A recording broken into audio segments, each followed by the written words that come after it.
మహాగణాధిపతయే నమః. ఓం గురుభ్యో నమః. ఓం శ్రీమాత్రే నమః. పరమేశ్వర స్వరూపమైనటువంటి జ్యోతిష, వాస్తు మరియు ఇతర అనేకమైనటువంటి శాస్త్రములను మనకు అందించినటువంటి మహర్షులకి నమస్కారం. హయగ్రీవ హయగ్రీవ హయగ్రీవేతి యోగదేత్తస్య నిస్సరతే వాణి జన్మకన్యా ప్రవాహవత్. అరుణాం కరుణాతరంగితాక్షీం ధృతపాశాంకుశపుష్పబాణచాపాం అనిమాదిభిరావృతాం మయూకైః అహమిత్యేవ విభావయే భవానీం. శ్రీమాత్రే నమః. మనం ఈరోజు చెప్పుకోబోయేటువంటి అంశం ఏమిటి అంటే, ఒక్కొక్క అంశము వల్ల వారు దారిద్ర్యాన్ని అనుభవిస్తూ ఉంటారు. అందులో 12 లగ్నాల వారికి, ఒకవేళ లగ్నం తెలిస్తే లగ్నం నుంచి ఫాలో అవ్వండి, లేనట్లయితే 12 రాసులు తీసుకోండి. లగ్నం తెలియదండి, కొంతమందికి టైమ్ ఆఫ్ బర్త్ నోట్ చేయరు, అలాంటప్పుడు రాసి చూసుకుంటూ ఉంటారు. అటువంటి వారు కూడా ఈ యొక్క అంశంలో, అంటే మీరు ఏ విషయాల జోలికి వెళ్ళడం ద్వారా మీకు దారిద్ర్యం అనేటువంటిది ప్రారంభం అవుతుంది, ఎటువంటి పరిసరాలు మీ చుట్టూ ఉండకూడదు, ఇవి కనుక తెలుసుకోగలిగితే మీకు దారిద్ర్యం అనేటువంటిది మీకు దరిచేరదు. గుర్తుపెట్టుకోండి. ఇది ఒక్కొక్క లగ్నరీత్యా ఉంటుంది, దానికి మంత్రం కూడా ఏం చేసుకోవాలనేటువంటిది ఉంది. ముఖ్యంగా లగ్నము రాసి ఏమీ తెలియని వాళ్ళు కూడా ఏ మంత్రం చేసుకోవాలో కూడా చెప్తాను, దారిద్ర్యం దగ్గరికి చేరకుండా ఉండడానికి. 1 by 1 మనం ఇప్పుడు చెప్పుకుందాం. మీన లగ్నము, మీనరాశి.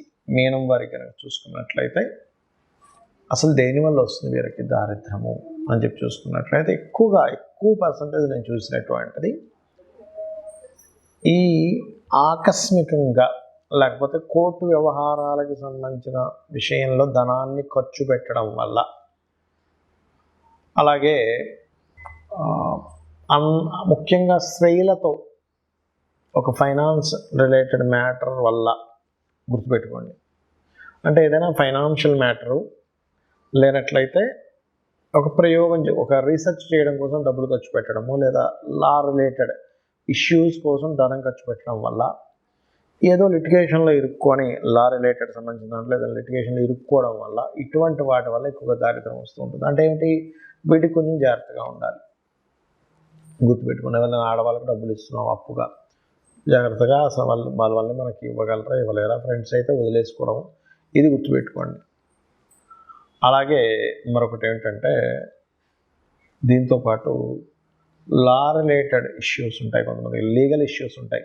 లీగల్ ఇష్యూస్లో స్త్రీల మూలంగా ఏదైనా ఇరుక్కోవడం లేదు, అంటే వీటి మూలంగా వస్తుంది. గుర్తుపెట్టుకోండి. అలా కాకుండా ఒక్కోసారి ఏదో ప్రయోగం చేస్తున్నా అని ఉన్న ఆస్తిని అమ్మేసి ఇంకోటి ఏదో చేస్తూ ఉంటారు. ఇటువంటి వాటి మూలంగా వస్తూ ఉంటుంది.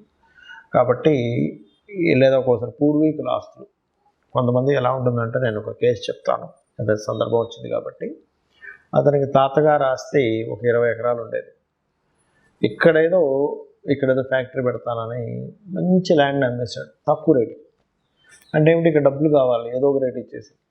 తీరా చూస్తే ఆ క్యాలిక్యులేషన్ సరిగ్గా లేకపోవడం వల్ల, ఎందుకంటే బుధుడు బాధకుడు అవుతాడు మీనలగ్నం వారికి, చతుర్థ సప్తమాధిపతి బాధకుడు అవుతాడు. ఎప్పుడైతే బుధుడు అయ్యాడో, బుధుడు వ్యాపారకారకుడు, బాధకుడు అయినందుకు అతనికి సరిగ్గా బుధ మహర్దశ నడిచేటప్పుడు ఆ బుధుడు పాడవడం వల్ల, బుధుడు చతుర్థాధిపతి కూడా, అంటే ప్రాపర్టీస్ కారకుడు అవడం వల్ల, ఎకరం ఊళ్ళో ఉన్నటువంటిది 30 లక్షలకి ఎకరం అమ్మేశాడు. ఎప్పుడైతే ఎకరం అక్కడ 30 లక్షలకి అమ్మేసి ఇక్కడ తీసుకొచ్చి టకటక ఆ 20 ఎకరాల డబ్బులు తీసుకొచ్చి ఇక్కడ పెద్ద ఫ్యాక్టరీ పెట్టాడు, సరిగ్గా నడవకపోవడం. తీరా సంవత్సరం తర్వాత చూస్తే అక్కడ ఎకరం దాదాపుగా 1,25,00,000 దగ్గర అయిపోయింది. ఆ డబ్బులు ఇక్కడ తీసుకొచ్చి పెట్టడం వల్ల ఇక్కడ లాస్ అయిపోయింది. అంటే ఏమిటి, ఈ పర్టికులర్ అంశాల్లో పూర్వీకుల ఆస్తులకు సంబంధించినటువంటి విషయంలో తొందరపాటు నిర్ణయాలు పనికిరావు. ఇప్పుడు దారిద్ర్యం అంటే, ఇప్పుడు అది కనుక అలాగే ఉండుంటే అదొక అదృష్టం కదండి, దారిద్ర్యం వచ్చేది కాదుగా. ఇప్పుడు దాన్ని నమ్మి ఇక్కడ పెట్టడం వల్ల అది పోయింది ఇది పోయినట్టు అయిపోయింది పరిస్థితి. అంటే ఏమిటి, ఇది కూడా ఏమిటి, ఇతను పెట్టింది ఒక రీసెర్చ్ రిలేటెడ్ సంబంధించినటువంటి ఒక అంశం. ఇదంతా కూడా ఇదేదో సక్సెస్ అయితే ఏదో వస్తుంది, ఖచ్చితంగా ప్రతి వ్యక్తి రీసెర్చ్ చేయాలి కాదని కాదు, కానీ క్యాల్కులేటివ్గా చేయాలి. అలాగే మనీ పర్టికులర్గా ఎటువంటి రాతకోతలు, ఎటువంటి హామీలు లేకుండా మనీ ఇవ్వకూడదు ఎవరికి కూడా, మీనం వారు మెయిన్గా. దానివల్ల కూడా ఇబ్బంది వస్తుంది, గుర్తుపెట్టుకోండి.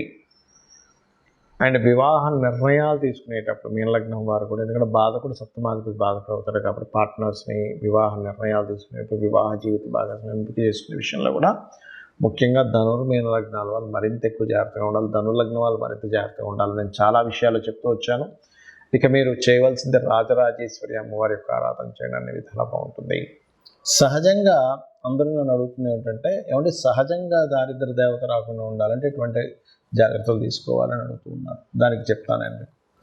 ఒకటి గుర్తుపెట్టుకోండి, ఇంట్లో గనక సూర్యోదయం అయిన తర్వాత కూడా ఎక్కడ పక్కలెత్తకుండా నిద్రపోతూ ఉన్నట్లయితే దారిద్ర దేవత ఖచ్చితంగా ఇంట్లో ఎంటర్ అవుతుంది. అంటే మీరు అనుకోవచ్చు, ఏమండి మా ఇంటి పక్కన పెద్ద బంగ్లా ఉంది, ఆ ఇంట్లో పిల్లలు అయితే అసలు పెద్దాక లేగరు, ఇంట్లో ఎవరు అసలు ఇజ్జేరైనా బాగానే ఉందంటే ఒకటే గుర్తుపెట్టుకోండి, వాళ్ళకి పూర్వజన్మల్లో చేసిన పుణ్యము వల్ల ధనాయోగం అనేటువంటిది బలంగా ఉంటుంది. అంత మాత్రం చేత వాళ్ళు హ్యాపీగా ఉన్నారని అనుకోకండి. వాళ్ళకి దరిద్ర దేవత అంటే కేవలం డబ్బులు లేకపోవడం మాత్రమే కాదు, గుర్తుపెట్టుకోండి, రోగాలు వస్తుంటాయి మనిషికి. లేనట్లయితే నిందలు ఎక్కువ పడుతూ ఉంటారు. ఇలా ఒకటి కాదు రెండు కాదు చాలా ఉంటాయి. ముఖ్యంగా రోగరూపేణ ఎవరైతే సూర్య భగవానుడు సూర్యోదయం అవ్వకముందు ఎవరైతే నిద్రలేస్తారో వాళ్ళకి రోగాలు వచ్చేటువంటి ఛాన్సెస్ తక్కువగా ఉంటాయి. సూర్యోదయం అయినా కూడా అలాగే నిద్రపోతుంటే రోగం వచ్చే ఛాన్సెస్ ఎక్కువగా ఉంటుంది. ఎందుకు అంటే ఈ రోగానికి సూర్యుడికి సంబంధం ఉంటుంది. సూర్యుడు వచ్చేసరికి మనం తెలివేసి ఉన్నాము అంటే రోగం రాదండి. ఎందుకంటే సహజంగానే సూర్యభగవానుడు ఆరోగ్య ప్రదాత కాబట్టి, ఆరోగ్యం భాస్కరాదిత్యది అంటూ ఉంటారు కాబట్టి ఇది ముఖ్యంగా పాటించండి. అలాగే ఇంట్లో పాత వస్తువులు, శాస్త్రం ఏం చెప్పిందంటే పాత మనుషులు అంటే ఏమిటి, బాగా ఏజ్డ్ పర్సన్స్ ఇంట్లో ఉండాలి. ఎందుకంటే వాళ్ళ సూచనలు వాళ్ళ అనుభవాల ద్వారా మనం రక్షింపబడతాం. కానీ విరిగిపోయినవి పాడైపోయిన వస్తువులు ఇంట్లో ఉండకూడదని చెప్పింది. అవి ఎంత ఎక్కువగా ఉంటాయి ఇంట్లో, పనికిరాని వస్తువులు అంత దారిద్ర్యం పెరుగుతూ ఉంటుంది. ఇంట్లో బూజు ఎక్కువ పట్టడము, పాత గోళ్ళగా ఉండడము, ఇల్లంతా మట్టి కట్టుకుపోయినట్టుగా పాతగా అయిపోవడం, ఇది కూడా దరిద్రానికి సంకేతం. ఇంట్లో చినిగిపోయిన వస్త్రాలు ఉన్నట్లయితే, ఇప్పుడు ఒకటండి, ధనం లేదు, బాగా పేదరికం అనుభవిస్తున్నారు, చినిగిన వస్త్రం వేసుకోవడమే అతనికి ఇంకా గత్యంతరం మరొకటి లేదన్న వాళ్ళకి మనం ఏం చేయలేము. కానీ కొంతమంది ఏం చేస్తారంటే తెలియక చినిగిన వస్త్రం ధరిస్తారు. ఏం కాదులే, డబ్బులున్నా కూడా కొంతమంది అటువంటివి ధరిస్తే దారిద్ర దేవత వస్తుందని చెప్తుంది శాస్త్రం. ఎందుకు అంటే చెప్తాను చూడండి, చిన్న లాజిక్ ఇక్కడ ఏం లేదు. చినిగిన వస్త్రం వేసుకుని ఎక్కడికి వెళ్ళాను, చూశాడు, మన మీద అంచనా వాళ్ళు ఆ వ్యక్తికి చినిగిన వస్త్రాలు వేసుకున్నా అంటే ఈ వ్యక్తి దగ్గర ఏమీ లేదేమో, చాలా దారిద్రంలో ఉన్నాడేమో, ఈయనకి పెద్దగా మనం మర్యాద ఇవ్వవలసిన పని లేదు అనుకునే వాళ్ళు కూడా ఉన్నారు. అందరూ అలా ఉన్నారని నేను చెప్పట్లేదు. కాబట్టి ఆ యొక్క విషయంలో వస్త్రం చాలా జాగ్రత్తగా ఉండాలి. వస్త్రం చాలా మంచి వస్త్రం వేసుకోవాలని మనకు శాస్త్రాలు చెప్తున్నాయి. అలాగే మరొకటి ఏంటంటే, ఇక్కడ మీకు లగ్నం తెలియదు, రాశి తెలియదు, కానీ దరిద్రం రాకూడదు.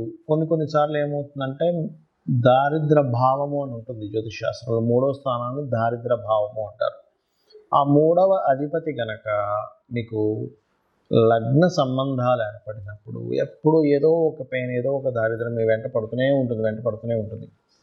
అప్పుడు మీరు చేయవలసింది ఏమిటంటే, విష్ణు సహస్రనామాల్లో ఒక నామం ఉంది. మీకు దారిద్రం పోవడానికి, మీకు ఎప్పుడు పెయిన్ ఉంటే పోవడానికి ఏమిటది అంటే ఓం మధుసూదనాయ నమః. ఈ నామం మీరు ఎంత చేస్తూ ఉంటే అంత దారిద్రం అనేటువంటిది తగ్గుతుంది. కొంతమందికి థర్డ్ కనెక్టివిటీ వచ్చినప్పుడు దారిద్రం ఉండదు, కానీ అది ఎలా ఉంటుందంటే ఎప్పుడూ కష్టపడుతూనే ఉన్నానండి, చిన్నప్పటి నుంచి నా పని కష్టపడటమే, చిన్నప్పటి నుంచి ఏదో పెయిన్ అనుభవించడమే అంటూ ఉంటారు. అటువంటి వారికి కూడా ఈ యొక్క మంత్రం బ్రహ్మాండంగా పనిచేస్తుంది, గుర్తుపెట్టుకోండి. అలాగే ఇంకొక విషయం ఏంటంటే, ఇంకో దారిద్రం గురించి చెప్తాను. మనం తిన్న కంచంలో కడగకూడదు. తిన్న కంచంలోనే కడిగేస్తారు చాలామంది.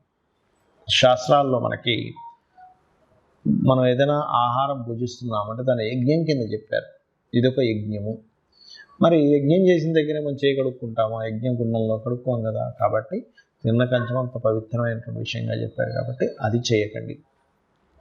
ఇక మరొక విషయం ఏంటంటే, చాలామందికి అలవాటు అయిపోయింది ఈ మధ్యకాలంలో సూర్యోదయానికి ముందు స్నానం చేయమని చెప్తుంది, కానీ సూర్యోదయం తర్వాత స్నానం చేయడం, ఇవన్నీ కూడా దారిద్రానికి హేతువులు.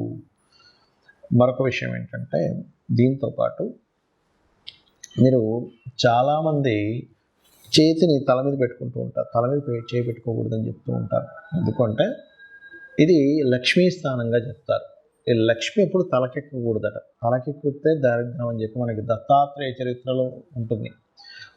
ఆ యొక్క తన్ని చంపడానికి స్వామివారు ఒక ప్రణాళిక వేస్తారు, దత్తాత్రేయులు వారు వేసి అమ్మవారిని తల మీద పెట్టుకునేలా చేస్తారు. వెంటనే ఆ రాక్షసుడు హతం జరుగుతుంది. కాబట్టి పెట్టుకోకూడదని చెప్తుంది శాస్త్రం. దీనికి మళ్ళీ ఎక్కడెక్కడ చేయబెట్టుకుంటే మంచిది అనేటువంటి పాదం దగ్గర, మోకాళ్ళ దగ్గర, కాళ్ళ దగ్గర, పొట్ట భాగంలోని, ఈ రకంగా ఈ నుదుటి భాగంలోని ఇక్కడ చేతులు పెట్టుకొని కొన్ని నామాలు, లలితాసహస్రనామాలు చదివితే అదృష్టం కలిసి వస్తుందని చెప్పింది శాస్త్రం. ఎక్కడా కూడా మీరు ఓన్లీ తల మీద పెట్టుకోకుండానే కాకుండా ఎక్కడ ఏ బాడీలో ఏ పార్ట్ దగ్గర మీకు హస్తాన్ని పెట్టుకుని మంత్రం చదువుకుంటే మంచి ఫలితాలు వస్తాయి అనేటువంటిది కూడా చెప్పింది చెప్పాలంటే. దానికి మళ్ళీ తగ్గట్టుగా దానికి సంబంధించినటువంటి రెమెడీస్ కూడా చెప్పడం జరిగింది. అలాగే మరొకటి ఏంటంటే, ఈ దారిద్ర్యం అనేటువంటిది ఒక్కోసారి మనకి జన్మజాతకంలో 3వ అధిపతి మహాదశ నడిచేటప్పుడు కూడా ఉంటాయి. మరప్పుడు ఎలాగ దాన్ని జయించాలి? ఎందుకంటే ఆ మహాదశ నడుస్తుంది కదా అన్నప్పుడు ఒకే దగ్గర స్థిరంగా ఉండకుండా మారుతూ ఉంటే మీ లైఫ్ బాగుంటుంది. అప్పుడు ఎందుకంటే 3వ అధిపతి లగ్న సంబంధం ఏర్పడింది, ఎవరికైనా దరిద్ర యోగం ఏర్పడింది. అప్పుడు ఆ జాతకుడు ఆ ఉన్న ఊరు నుంచి వేరే ఊరికి వెళ్ళి బ్రతికితే బాగుంటుంది. చాలామంది చూడండి ఊర్లలో ఏదో పని చేసుకుని బతుకుతారు, అసలు ఎదగరు. కానీ అదే వ్యక్తి సిటీకి రాగానే మళ్ళీ బాగుంటుంది. ఎందుకు? ఆ వ్యక్తికి ఉన్న స్థలం నుంచి మారే యోగం ఉంటుంది. అప్పుడు ఆ దోషం అనేటువంటి ఆ రూపంలో పోతుంది. అలాగే మీ ఇంట్లో పాత వస్తువులు, పాత బట్టలు ఎక్కువగా ఉన్నాయి కానీ మీరు వేసుకోవట్లేదు. అలాంటప్పుడు ఆ బట్టలను చక్కగా ఉప్పుని నీటిలో ముంచి తీసేసి ఆరబెట్టిన తర్వాత వాటిని దానంగా ఇచ్చేసేయండి. ఇంట్లో వాడకుండా పాతవి అలాగే ఉండిపోతే అది కూడా చాలా పెద్ద, అందులో ముఖ్యంగా వస్త్రాలకు సంబంధించిన విషయంలో. ఇంకోటి ఏంటంటే, చాలామంది ఈ తల మీద ఉండేటువంటి, శిరస్సు మీద ఉండేటువంటి ఈ ఏదైతే జుట్టు ఉంటుందో దానికి లోపల కొంతమందికి డాండ్రఫ్ అనుకోండి, లేకపోతే మట్టి కానీ ఎక్కువగా ఉంటుంది గడ్డానికి, తలకి. అవి ఎక్కువగా ఉండడం కూడా శాస్త్రంలో మంచిది కాదని చెప్పారు. ఇక్కడ మీరు సైంటిఫిక్గా కూడా ఆలోచించినట్లయితే దానివల్ల మనిషికి రోగం వచ్చే ఛాన్స్ ఉంటుంది. రోగమే దారిద్రంగా కూడా చెప్పింది శాస్త్రం. కాబట్టి ఈ యొక్క అంశాలు జాగ్రత్తగా ఉండాలి. మరొకటి, ఎక్కువ దారిద్రం ఎందుకు వస్తుంది అంటే, అన్నదమ్ములతో మీరు సరిగ్గా చేయాల్సిన కమ్యూనికేషన్ సరిగ్గా చేయకపోయినా అనవసరమైన ద్వేషాలు పెంచుకున్న దారిద్రం వస్తుందని చెప్తుంది శాస్త్రం. అంటే అన్నదమ్ములతో, అక్క చెల్లెలతో చిన్న చిన్న విషయాలు పట్టుకొని వాటిని ద్వేషంగా మార్చుకొని వాటిని మిస్అండర్స్టాండింగ్గా చేసుకుంటే, ఎందుకంటే 3rd హౌస్ ఈజ్ దారిద్ర స్థానం. 3వ స్థానాన్ని దారిద్రము, పరాక్రమము, పౌరుషము, ధైర్యం ఇవన్నీ చెప్పారు. అందులో దారిద్రం కూడా ఉంటుంది. మీరు ఇక్కడ ఎప్పుడైతే మీరు ఇది చేస్తుంటారు అదొకటి. ఇంకా అన్నిటికంటే గొప్పది చెప్తాను చూడండి. మీరు గాసిప్స్ కనుక వాళ్ళు అలాగంట వీళ్ళు ఇలాగంట అని ఎంతైతే మీరు చెప్పుకుని ఉంటారో అదే మెయిన్ ముఖ్యంగా దారిద్రానికి హేతువుగా శాస్త్రాల్లో చెప్పబడింది. దానికి మరి ఏమిటండి పరిష్కారము అంటే, మధుకైటబుల వధ అని ఉంటుంది శాస్త్రంలో. మనకి మీరు వినే ఉంటారు, విష్ణువు యొక్క చెవులో నుంచి వస్తారు మధుకైటబులు అని అంటారు. అతను బ్రహ్మని మాతో నువ్వు పోట్లాడు, లేకపోతే నువ్వు మా చేతిలో చచ్చిపోతావు, సంథింగ్ అట్లాంటి భయపెట్టేసరికి ఆ బ్రహ్మ వెళ్ళి విష్ణుమూర్తిని ప్రార్థించడం జరుగుతుంది. అప్పుడు విష్ణుమూర్తి నిద్రలో ఉన్నట్టుగా ఉండగానే ఆ నిద్రకి ఎవరైతే కారకులో ఆ అమ్మవారిని ప్రార్థించడం జరుగుతుంది. అప్పుడు ఆ మధుకైటపుని సంహరించడానికి ఆ యొక్క మహావిష్ణువు నిద్ర లేచి వాళ్ళిద్దరితో యుద్ధం చేస్తాడు. కానీ ఎంత యుద్ధం చేసినా వాళ్ళు చనిపోరు. అప్పుడు వాళ్ళు ఏం చేస్తారంటే, కాసేపు రెస్ట్ తీసుకుంటా అన్నప్పుడు ఈ అమ్మవారిని అడుగుతాడు మహావిష్ణువు, తల్లి నేను ఎంత సంహరించినా వీళ్ళు చావట్లేదు, మరి ఎలాగా అంటే ఒక ఉపాయం ఇస్తుంది అమ్మవారు. ఏమిటి ఆ ఉపాయం అంటే, ఇతనే వరం ఇస్తా అంటాడు మధుకైటపులు విష్ణువు. నేను మీతో ఎన్ని సంవత్సరాలు 1000 సంవత్సరాలు యుద్ధం చేసిన అయినా సరే మీరు చాలా బాగా యుద్ధం చేశారు, కాబట్టి నేను మీకు వరం ఇస్తున్నాను తీసుకోండి అంటే, వాళ్ళ మదం ఉంటుంది కదా, ఏంటి నువ్వు మాకు ఇచ్చేది ఏంటి వరం, నేనే మీకు వరం ఇస్తున్నాను అంటాడు ఆ మహావిష్ణువుకి వీళ్ళిద్దరు అన్నప్పుడు.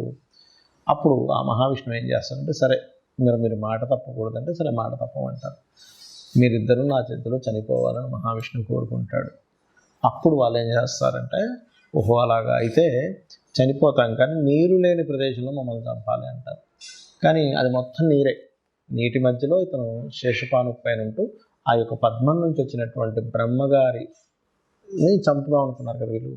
సరైనప్పుడు ఏం చేస్తారు, అలాగే అని ఇతని శరీరాన్ని పెద్దగా పెంచి అతని తొడల మీద వేసి ఇతన్ని చంపేస్తారు.